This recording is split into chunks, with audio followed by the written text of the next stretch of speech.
मशहूर पत्रकार रोहित सरदाना का शुक्रवार सुबह निधन हो गया। लंबे समय तक जी न्यूज में एंकर रहे रोहित सरदाना आज तक न्यूज चैनल में एक एंकर के तौर पर लगातार काम करते रहे। रोहित की तबीयत बिगड़ने के बाद उन्हें नोएडा के एक निजी हॉस्पिटल में भर्ती किया गया था। शुक्रवार सुबह उन्हें हार्ट अटैक आया, जिसमें उनकी मौत हो गई।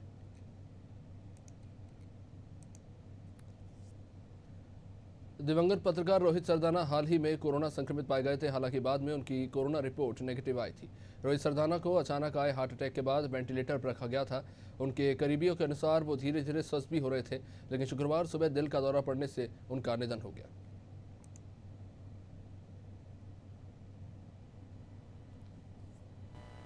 पत्रकार रोहित सरदाना अपने सवालों और बोलने के तरीकों के लिए लोगों में जाने जाते थे। उनके साथ काम करने वाले लोगों का कहना है कि रोहित सरदाना की हिंदी भाषा पर बहुत अच्छी पकड़ थी। 2018 में रोहित सरदाना को गणेश विद्यार्थी अवार्ड से भी नवाजा गया था। इतने प्रतिष्ठित पत्रकार के निधन से देश में शोक की लहर दौड़ गई है।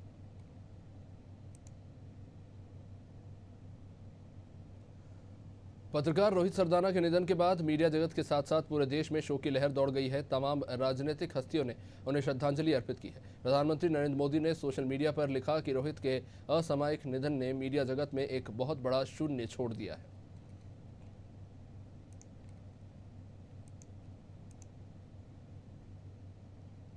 इजराइल के माउंट मेरोन में लाग बी ओमार उत्सव के दौरान मची भगदड़ में 44 यहूदियों की मौत हो गई। पुलिस ने बताया कि इस हादसे में 103 से भी ज्यादा लोग घायल हुए हैं, जिनमें से कई की हालत गंभीर बनी हुई है। लाग बी ओमार इजराइल के रूढ़िवादी हिंदुओं यहूदियों को प्रमुख धार्मिक उत्सव है, जिसमें हिब्रू महीने आयर के 18वें दिन इसे मनाया जाता है। वही सऊदी अरब के क्राउन प्रिंस मोहम्मद बिन सलमान ने देश के नेशनल टेलीविजन को दिए इंटरव्यू में कई अहम मुद्दों पर बात की। इस इंटरव्यू में क्राउन प्रिंस ने संविधान को लेकर कहा कि कुरान ही उनका संविधान है। उन्होंने कहा कि शासन की बुनियादी व्यवस्था में ही यह दिखता है, चाहे सरकार हो या विधायिका के रूप में शुरा काउंसिल या फिर शाह, तीनों ही कुरान का पालन करने के लिए बाध्य है।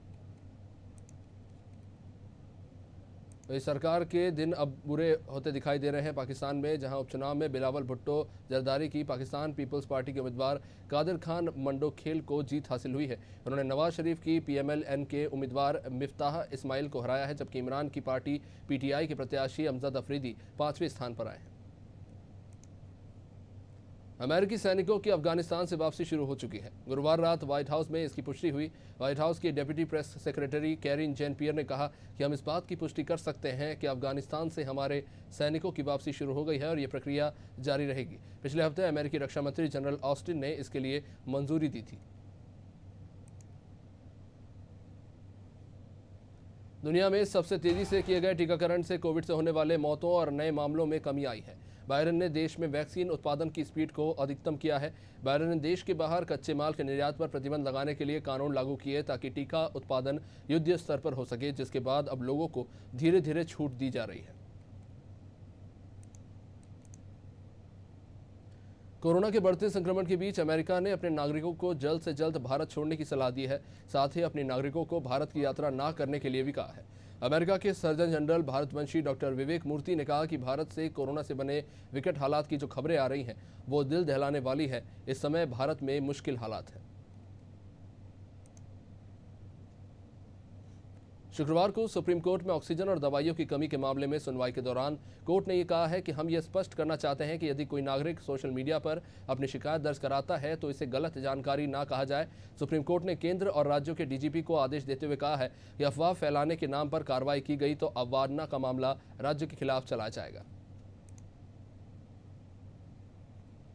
सुनवाई के दौरान न्यायमूर्ति DBI चंद्रचूड़ ने कहा कि हमारे सामने कुछ ऐसी भी याचिकाएं दायर की गई हैं जो गंभीर रूप से स्थानीय मुद्दों को उठाती हैं। उन्होंने कहा कि ऐसे मुद्दों को उच्च न्यायालय में उठाया जाना चाहिए। पीठ ने सवाल किया कि अनपढ़ या जिनके पास इंटरनेट एक्सेस नहीं है वो कैसे वैक्सीन लगवाएंगे, इसका जवाब केंद्र सरकार दे।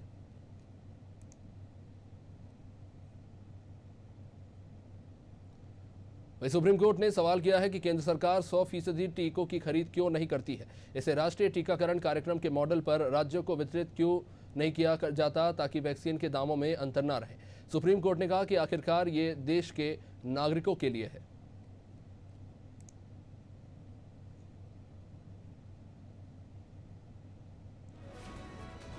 बंगाल चुनाव के लिए मतदान संपन्न हो चुका है। 1 दर्जन एग्जिट पोल भी आ चुके हैं। सबके अलग अलग परिणाम हैं। एक सर्वे में ममता बनर्जी की तृणमूल कांग्रेस को 185 सीटें मिलती दिख रही हैं, तो एक सर्वे में भारतीय जनता पार्टी को 192, किसी भी सर्वे में संयुक्त मोर्चा इंडियन सेक्युलर फ्रंट को 20 से अधिक सीट नहीं दी गई है। उत्तर प्रदेश के कानपुर में शुक्रवार तड़के एक दर्दनाक हादसा हुआ, जहां रीफिलिंग के दौरान ऑक्सीजन सिलेंडर फटने से एक श्रमिक की मौत हो गई। वहीं 2 अन्य श्रमिक इस हादसे में घायल हो गए हैं। घायलों को इलाज के लिए अस्पताल में भर्ती कराया गया है। मौके पर पहुंची पुलिस ने मामले की जांच शुरू कर दी है। कानपुर में ऑक्सीजन की किल्लत के चलते ऑक्सीजन प्लांट्स पर लगातार काम चल रहा है और यहां पर ऑक्सीजन रीफिलिंग भी होगी। 1 मई से 18 साल से ऊपर वालों के वैक्सीनेशन में गहलोत सरकार ने 2 श्रेणियां बना दी है। पहला 18 से लेकर 34 वाला और दूसरा 35 से लेकर 44 वाला। पहले चरण में 18 से लेकर 34 वालों को वैक्सीन लगवाने के लिए इंतजार करना होगा, क्योंकि सरकार ने 1 मई से 35 से 44 साल की उम्र के लोगों को वैक्सीन लगाने का फैसला किया है। ये भी उन जिलों के लोगों को लगाई जाएंगी जहां सबसे ज़्यादा कोरोना के केस आ रहे हैं। वहीं राजस्थान में 3 मई के बाद भी लॉकडाउन जैसी पाबंदियां लागू रखने पर अब मुख्यमंत्री अशोक गहलोत ने मोहर लगा दी है। 3 मई के बाद भी कर्फ्यू जारी रहेगा और इस बार पाबंदियों को और ज़्यादा बढ़ाया जाएगा। नियमित कोविड समीक्षा बैठक में गहलोत ने गृह विभाग के अफसरों को मौजूदा गाइडलाइन को और भी सख्त बनाने और इसे आगे भी लागू रखने के आदेश दिए। देश में कोविड के तीसरे चरण में कोविड डिजिटल मंच पर अब तक 2.5 करोड़ से भी ज़्यादा लोगों ने रजिस्ट्रेशन करवाया है। 29 अप्रैल को 1 करोड़ से भी अधिक लोगों ने पंजीकरण करवाया। 18 साल से अधिक उम्र के लोग टीका लगवाने के लिए ऑनलाइन रजिस्ट्रेशन करवा रहे हैं, लेकिन राज्यों को कंपनी की तरफ से वैक्सीन नहीं मिल पा रही है, जिससे कई राज्यों में वैक्सीनेशन को टाल दिया गया है। महाराष्ट्र के मुख्यमंत्री उद्धव ठाकरे ने गुरुवार को कोरोना के हालातों पर बैठक की। इस बैठक में उन्होंने स्पष्ट रूप से सभी को तीसरी लहर के लिए तैयार रहने के लिए कहा है। साथ ही बुनियादी मेडिकल उपकरणों की व्यवस्था पहले से ही करने के उन्होंने निर्देश दिए हैं।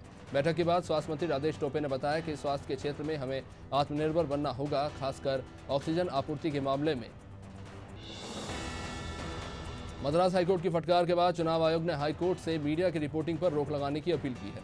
चुनाव आयोग के मुताबिक अदालत की मौखिक टिप्पणियों पर जिस तरह से रिपोर्टिंग हो रही है, उससे चुनाव आयोग की छवि धूमिल हो रही है। चुनाव आयोग का ये कहना है कि इस तरह की रिपोर्टिंग से चुनाव आयोग की छवि को धक्का लग रहा है।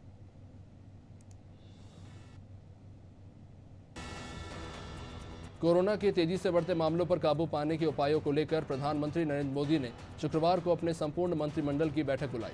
बैठक में न सिर्फ कैबिनेट स्तर के मंत्री बल्कि स्वतंत्र प्रभार और राज्य मंत्रियों को भी शामिल किया गया है। वर्चुअल तरीके से बुलाई गई इस बैठक में कोरोना महामारी पर तेजी से काबू पाने के लिए उठाए जाने वाले कदमों पर चर्चा हुई। उत्तर प्रदेश में पंचायत चुनाव की प्रक्रिया पर रोक लगाने की मांग वाली याचिका पर यूपी राज्य चुनाव आयोग को नोटिस भेजा गया है। सुप्रीम कोर्ट कल यानी 1 मई को इस मामले में सुनवाई करेगा, क्योंकि 2 मई को मतगणना होनी है। आपको बता दें कि इस याचिका में कोरोना की दूसरी लहर के दौरान चुनावी ड्यूटी के दौरान जान गंवाने वालों का हवाला दिया गया था। साथ ही चुनाव प्रक्रिया पर रोक लगाने की मांग की गई थी। छत्तीसगढ़ के मुख्यमंत्री भूपेश बघेल ने प्रधानमंत्री मोदी को एक चिट्ठी लिखी है। इसमें उन्होंने वैक्सीनेशन के दौरान आर्थिक और सामाजिक पिछड़ों को प्राथमिकता देने की मांग की है। उन्होंने कहा है कि गरीबों और पिछड़ों के पास ऑनलाइन सुविधा नहीं है, लिहाजा उन्हें वैक्सीनेशन के ऑन साइट पर रजिस्ट्रेशन की सुविधा मिलनी चाहिए।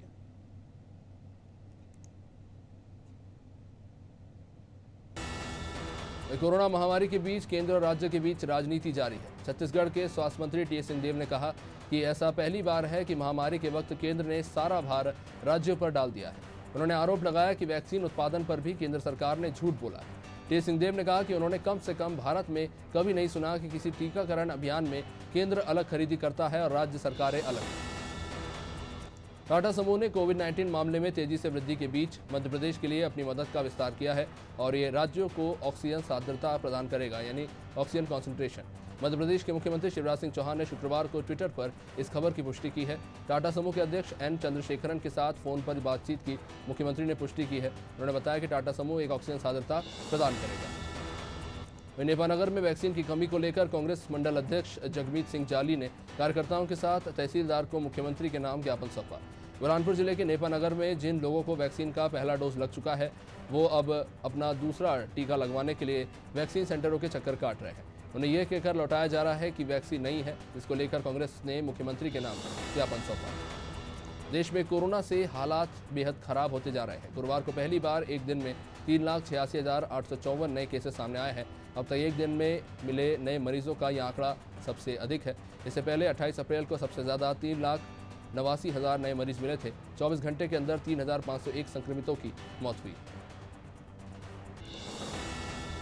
मध्य प्रदेश में कोरोना योद्धा योजना फिर शुरू हो चुकी है। सीएम शिवराज सिंह चौहान ने गुरुवार को स्वास्थ्यकर्मियों को संबोधित करते हुए ये घोषणा की। उन्होंने कहा कि काम के दौरान मृत स्वास्थ्यकर्मियों के परिवारों की देखरेख शासन की जिम्मेदारी होगी। उनके परिवारों को सरकार की ओर से 50 लाख रुपए की सम्मान निधि दी जाएगी।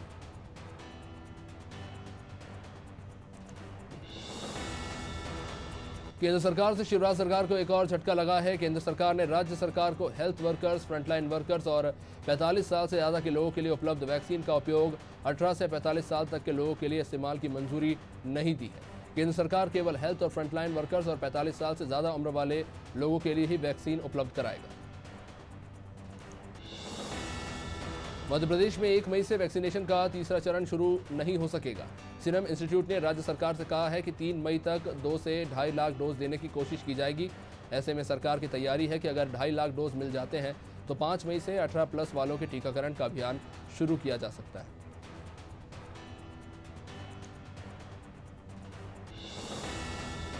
कोरोना के हालातों को देखते हुए पोलाय कला में कोरोना कर्फ्यू की अवधि बढ़ा दी गई है।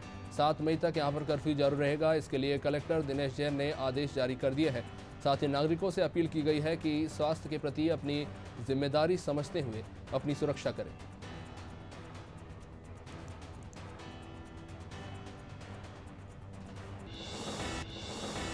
बढ़ते कोरोना संक्रमण को देखते हुए मंडला जिले में कोरोना कर्फ्यू की अवधि को बढ़ा दिया गया है। जिला कलेक्टर ने कोरोना कर्फ्यू 7 मई तक बढ़ाने के आदेश जारी कर दिए हैं।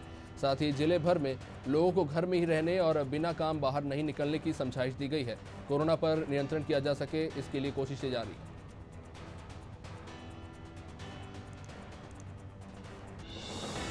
बड़वानी के राजपुर में एक बार फिर से 3 तलाक का मामला सामने आया है। पीड़ित महिला ने पति और सास ससुर के खिलाफ दहेज प्रताड़ना और 3 तलाक का मामला दर्ज करवाया है। राजपुर थाने पर पहुंची पीड़ित महिला ने आरोप लगाया कि उसके सास ससुर दहेज के लिए उसे प्रताड़ित करते हैं।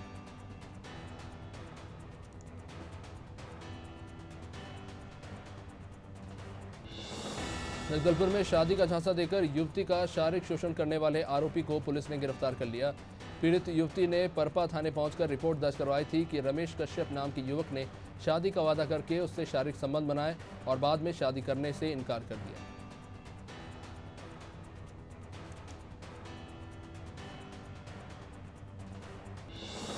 गृहमंत्री नरोत्तम मिश्रा ने संघ वाले ट्वीट को लेकर पूर्व सीएम दिग्विजय सिंह को निशाने पर लिया। उन्होंने कहा कि दिग्विजय सिंह को आरएसएस फोबिया हो गया।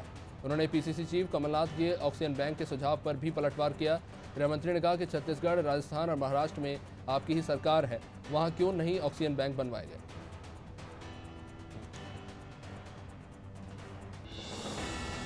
पीसीसी चीफ कमलनाथ की बैठक के बाद कांग्रेस एक्शन में दिख रही है। मध्य प्रदेश युवा कांग्रेस के अध्यक्ष विक्रांत भूरिया ने कोरोना से जंग और पीड़ितों की मदद के लिए 10 सदस्यीय टीम का ऐलान किया है। ये टीम प्रदेश के अलग अलग संभागों का जिम्मा संभालेगी। इस टीम में आईटी सेल के चेयरमैन चंचलेश व्यास को भी शामिल किया गया है।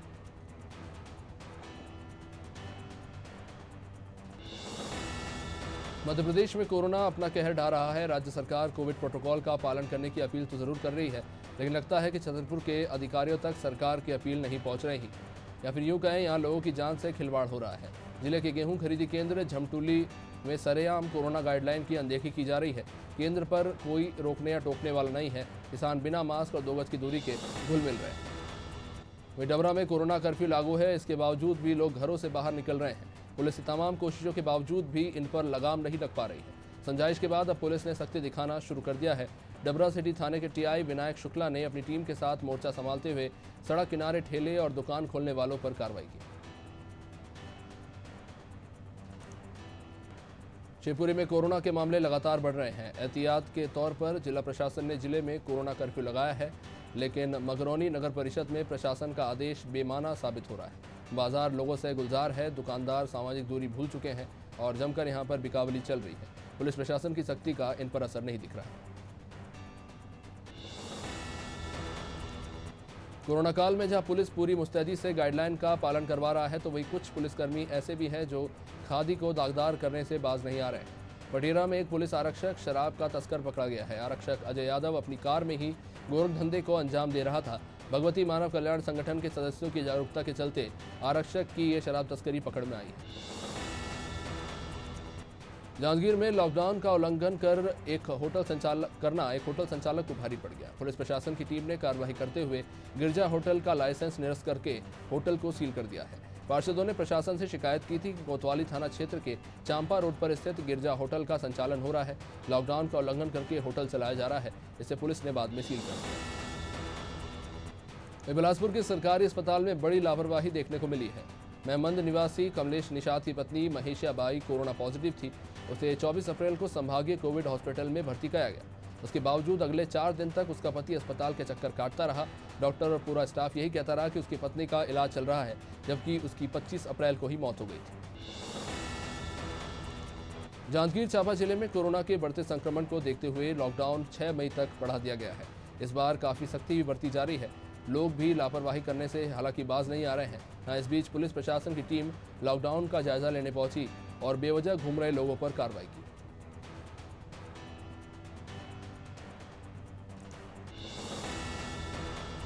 बस्तर के उचित मूल्य के दुकान संचालकों ने कोविड नियमों में लापरवाही बरतने को लेकर वेयर हाउस के खिलाफ मोर्चा खोल दिया। जिले के सभी शासकीय राशन दुकान संचालक वेयर हाउस पहुंचे और काली पट्टी बांधकर अपना विरोध जताया। दुकान संचालकों का आरोप है कि वेयर हाउस में कोरोना नियमों का सख्ती से पालन नहीं किया जा रहा है।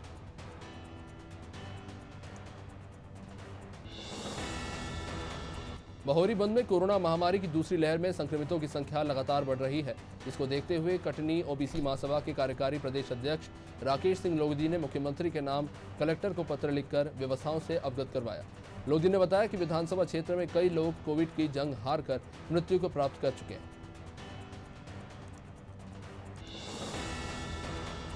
मध्य प्रदेश के पीडब्ल्यूडी मंत्री गोपाल भार्गव और सागर बंडा से एक युवक का ऑडियो सोशल मीडिया पर काफी तेजी से वायरल हो रहा है। बताया जा रहा है कि दयाराम यादव नामक युवक ने मंत्री गोपाल भार्गव से फोन पर बंडा विधानसभा क्षेत्र के कोविड केयर सेंटरों में ऑक्सीजन और एम्बुलेंस न होने की शिकायत की, लेकिन मंत्री जी ये कहते हुए सुनाई दे रहे हैं कि जनता ने जिसे वोट दिया है उससे बोले। सागर में बढ़ते कोविड संक्रमण के साए के बीच कोतवाली पुलिस पूरी मुस्तैदी से मैदान पर डटी हुई है, जिसका असर भी अब शहर में दिखने लगा है। पुलिस की सख्ती के चलते जिले में रोज आने वाले संक्रमित मामलों में कमी आई है। बीते 2 दिनों में पुलिस ने अपनी मुस्तैद व्यवस्था का दायरा और कड़ा कर दिया है और इसका असर देखने को मिल रहा है। कोरोना महामारी के दौरान प्रदेश भर से लगातार दिल दहलाने देने वाली तस्वीरें सामने आ रही है।